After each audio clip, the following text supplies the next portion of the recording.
నెల్లూరు నగరంలోని ఆదివారం సాయంత్రం వీఆర్సీ పాఠశాల పునర్నిర్మాణ పనులను కమిషనర్ నందన్తో కలిసి రాష్ట్ర పురపాలక పట్టణాభివృద్ధి శాఖ మంత్రి పొంగూరు నారాయణ పరిశీలించారు. అన్ని తరగతి గదులను పరిశీలించి అధికారులకు పలు సూచనలు, సలహాలు అందజేశారు. ఈ సందర్భంగా ఆయన మాట్లాడుతూ విద్యార్థుల ఆటపాటలకు అనుకూలంగా గ్రౌండ్లో ఉన్న పాత శిథిలమైన భవనాలను తొలగించి మైదానాన్ని నిర్మించాలని ఆదేశించామన్నారు. నెల్లూరు నగర నడిబొడ్డులో 3 షిఫ్టుల్లో 8,000కు పైగా విద్యార్థులు చదువుకున్న ప్రతిష్టాత్మక కాలేజీని గత ప్రభుత్వ నిర్వాహకులు నిర్వీర్యం చేశారన్నారు. గత ఎన్నికల సమయంలో హామీ ఇచ్చిన విధంగా పాఠశాలను అన్ని విధాలుగా అభివృద్ధి చేసి నగరంలోని పేదలు, నిరుపేదలకు ఉన్నత స్థాయి విద్యను అందిస్తామన్నారు. పునర్నిర్మాణ పనులు అతివేగంగా జరుగుతున్నాయన్నారు. అన్ని పనులు అనుకున్న విధంగా పూర్తి చేసి వచ్చే విద్యా సంవత్సరం పాఠశాలలు ప్రారంభించే నాటికి పూర్తి స్థాయిలో సిద్ధం చేస్తామన్నారు. ఈ కార్యక్రమంలో పలు శాఖల అధికారులు, స్థానిక నాయకులు, కార్యకర్తలు తదితరులు పాల్గొన్నారు.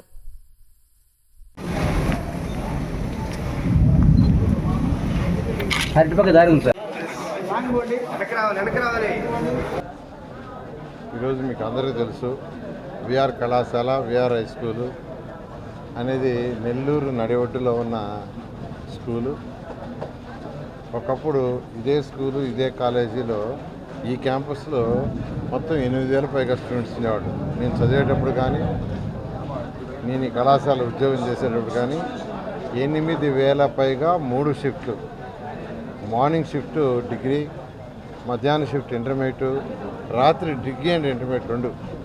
అంటే స్ట్రెంత్ ఎక్కువైపోయింది, రూములు లేవు, 3 షిఫ్ట్లు నడిపారు. అలాంటి కళాశాలలో ఈరోజు యాక్చువల్గా ఉన్నటువంటి హై స్కూల్ని మూసేశారు. నిజంగా గత ప్రభుత్వం నిర్విరామంలో ఒక భాగం. అంటే ఆ స్కూల్ని మూసేశారు, చక్కటి స్కూలు. అయితే నేను మళ్ళా 2014-19లో ఇదే స్కూల్ పైన 11th class and 12th class 300 మంది విద్యార్థులకు హాస్టల్ ప్రొవైడ్ చేశారు. ఐఐటి నీట్ కోచింగ్ ఇచ్చాము. ఎంతోమంది డాక్టర్లు అయ్యారు, ఐఐటీన్స్ అయ్యారు. కానీ గత ప్రభుత్వం దాన్ని కూడా హాస్టల్ ఎత్తేసింది. అంటే గత ప్రభుత్వం వ్యక్తుల మీద, మనుషుల మీద, నాయకుల మీద కేసులు పెట్టడమే కాదు, ఉన్నవి కూడా ఎత్తేసేయడమే వాళ్ళ target. There is no financial planning. ఆర్థిక వ్యవస్థ మీద ఒక పట్టుదల కానీ, ఒక ప్లానింగ్గా లేక నాశనం చేశారు. అయితే 2024లో మళ్ళీ నేను ఇక్కడ ఎమ్మెల్యే కావడంతో వెంటనే ఈ స్కూలుని, ఏదైతే నేను చదివాను, ఈ స్కూల్లో నేను చదివా, ఈ కళాశాలను చదివా, ఇక్కడ ఉద్యోగం చేశా, దీన్ని మళ్ళా డెవలప్ చేయాలనే ఉద్దేశంతో చాలా చక్కగా ఎన్సీసీ వాళ్ళు చేశారు. ఇది ఎన్సీసీ వాళ్ళు ఈ స్కూల్లో రూములు చాలా చక్కగా చేశారు. ఇంకా కూడా చేయాల్సింది. గ్రౌండ్ ఫ్లోర్ మొత్తం ఆల్మోస్ట్ ఫైనల్ స్టేజ్కి అయిపోయింది, ఓన్లీ ఫినిషింగ్ ఉంది. ఫస్ట్ ఫ్లోర్లో వేరే విద్యార్థులు ఉండటం వల్ల వాళ్ళని షిఫ్ట్ చేసిన తర్వాత దాన్ని చేయాలనుకున్నారు.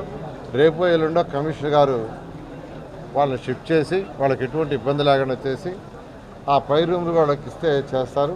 ఇక్కడ చక్కటి ప్లే గ్రౌండ్ చేయమన్నాను ఈ పిల్లలకి.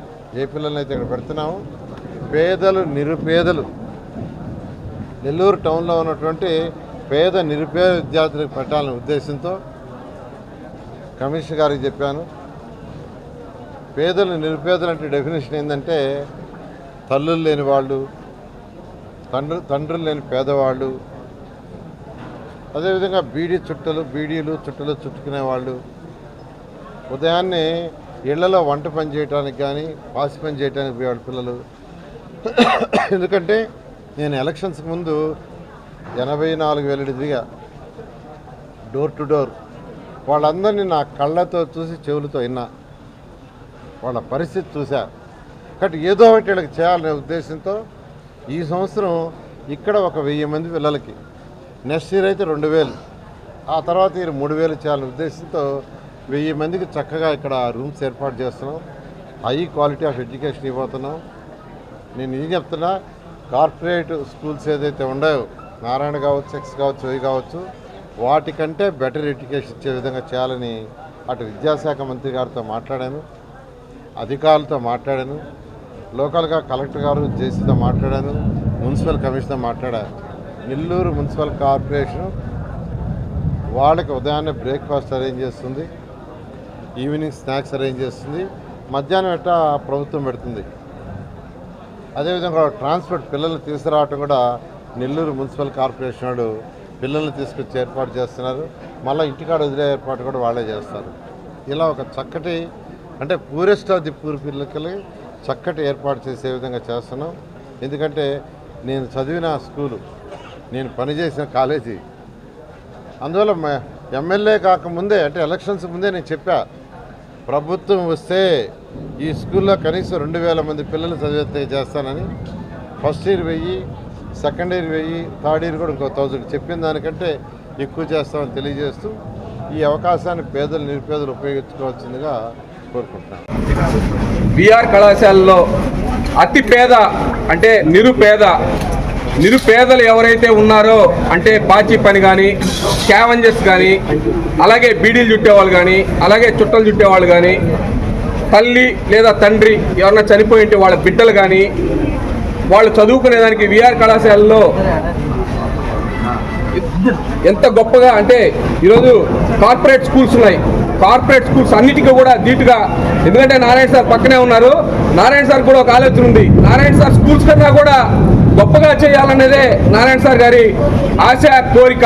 ఎందుకంటే 73,000 చిల్లర మెజార్టీతో గెలిపించినందుకు నెల్లూరు నగరానికి ఏదో ఒకటి చేయాలని చెప్పి ఒక సంకల్పంతో ఈ ఇయర్ రేపు జూన్ 4వ తారీఖున మొదటి సంతకం చేశారు ఎమ్మెల్యేగా. ఈలోపు నెల్లూరు నగరంలో ఎన్ని అభివృద్ధి పనులు చేశారో నగరం మొత్తం తెలుసు, మీడియా మిత్రులందరికీ తెలుసు, పాత్రికేయులందరికీ కూడా తెలుసు. నిజంగా కూడా డెవలప్మెంట్ అంటే నారాయణ గారు అంటే డెవలప్మెంట్ అనేది ప్రూవ్ చేసుకునేదానికి ఇవన్నీ కూడా చేస్తున్నారు. ఖచ్చితంగా కూడా డెవలప్మెంట్లో ముందుంటారని చెప్పి మనస్ఫూర్తిగా భావిస్తూ సెలవు. ఏదైతే ఉందో దాన్ని సందర్శించడానికి రావడం జరుగుతుంది. ఇది పోయిన వారం కూడా సార్ ఇక్కడికి సందర్శించడానికి రావడం జరిగింది. ఆ రోజుకి ఈ రోజుకి చూస్తే దాదాపుగా 99% గ్రౌండ్ ఫ్లోర్ వరకు మొత్తం కంప్లీట్ అయిపోయింది. ఇంకా పైన ఫస్ట్ ఫ్లోర్ ఏదైతే ఉందో అది రెన్యువేషన్ ఇంకొక 10 రోజుల్లో పూర్తయిపోద్ది. దాదాపుగా ఇది పేద పిల్లలు ఎవరైతే నిరుపేద పిల్లలు ఉన్నారో వాళ్ళకి ఈ స్కూలు చాలా మంచిగా ఉపయోగపడుతుంది. ఇది వాళ్ళకు ఒక గొప్ప అవకాశంగా మేము తెలియజేసుకుంటూ సెలవు తీసుకుంటాం.